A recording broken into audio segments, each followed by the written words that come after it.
Hi, Ray here, and welcome to another episode of Demystifying Real Estate. What does this mean? And today I have the pleasure of speaking with Evan Shapiro, a real estate lawyer.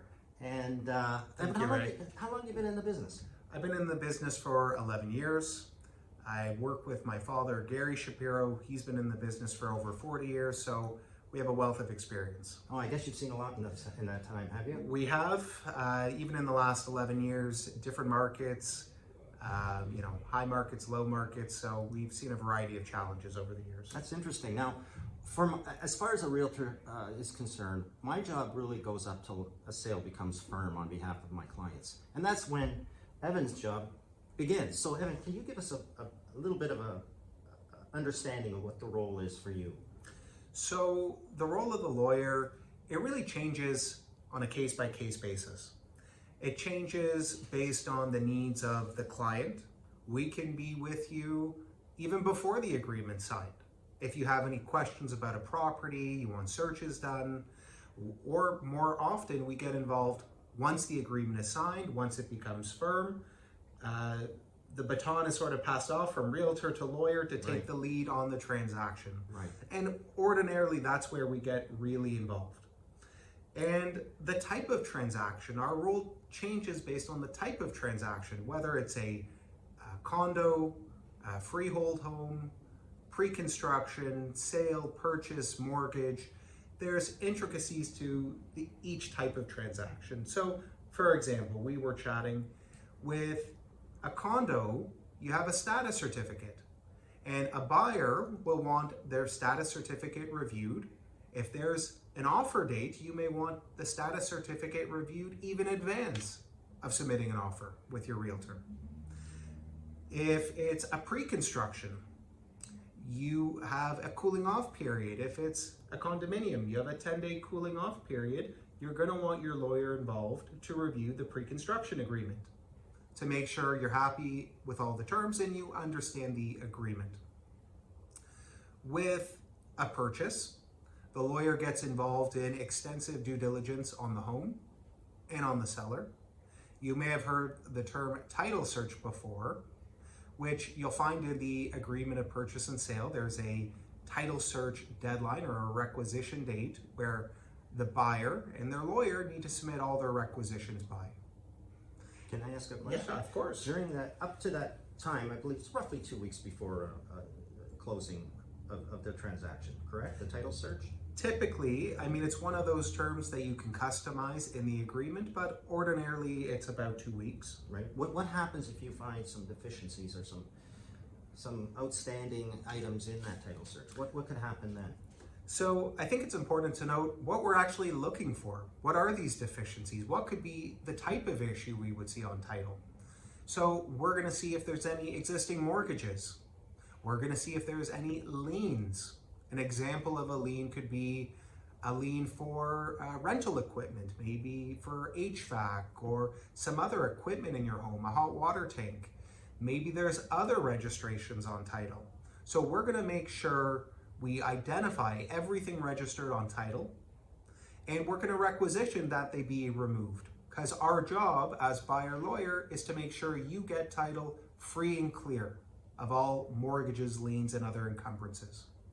And if we notice something, we demand it. And guess what? The common law says, despite that requisition deadline, if there's a title issue, that goes right up to the closing date. And that's something we can demand of a seller. And all has to be cleared up, correct? It all has to be cleared up. If the seller refuses or is unable to clean up a proper title defect, that would be grounds to say the seller's in breach and that the buyer can hold them responsible for their failure to close. Oh, I see. Now the buyer's still obligated to close the sale. It's a tricky question because it depends on the severity of the breach. If there's a true title issue that prevents the buyer from receiving what they bargained for, from good, clean, marketable title to the home, then the buyer could refuse to close. In other cases, you may see on title an easement, for example. It could be a municipal easement or an easement to a utility or telecommunications company. And that easement runs with the land, and a buyer may have to close with that easement on title. I see. The inverse is also true of a seller. So a seller has to respond to the buyer's requisitions and title demands, and the seller and their lawyer are going to need to process various discharges and registrations to make sure that the seller honors their terms and commitment in the purchase and sale agreement. Oh, it seems like there's a lot going on. There's a lot of moving parts. There's a lot of moving parts, and we've just talked about title, but one of the other moving parts and a key role of the lawyer is moving money. Right. And it's an important thing to keep in mind, of course, the purchase price, but how is the price paid on closing? There are taxes that may need to be paid. You may have heard of land transfer tax, for example. It's the lawyer's job to make sure all funds are coming in to close the deal and all funds are going out to pay out the mortgages and other debts that need to be paid. And the lawyer will help guide you through that process, and they'll provide you with financial statements showing a breakdown of the deal, how the money's being applied, and where it's going. That seems like a big juggling act.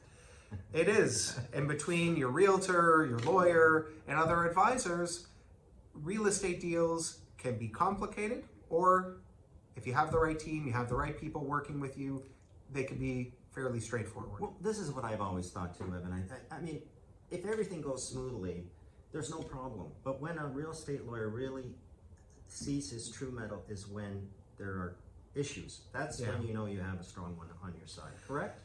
Correct. It's almost like an insurance policy. Yes, you have to work with a lawyer, and there's many lawyers out there, but like the realtor or other professionals you work with, you want to work with a good one. Someone who knows how to weather the storm, someone who's seen a variety of closing issues, and someone who can help protect your interests and get the deal closed properly to make sure nothing is overlooked. Man, that's amazing. Yeah, thank you so much for doing this, Evan. Ray, thank you for having me. That's my pleasure, and I think everybody out there is gonna, this is a wealth of information for people, and I think they're gonna appreciate this.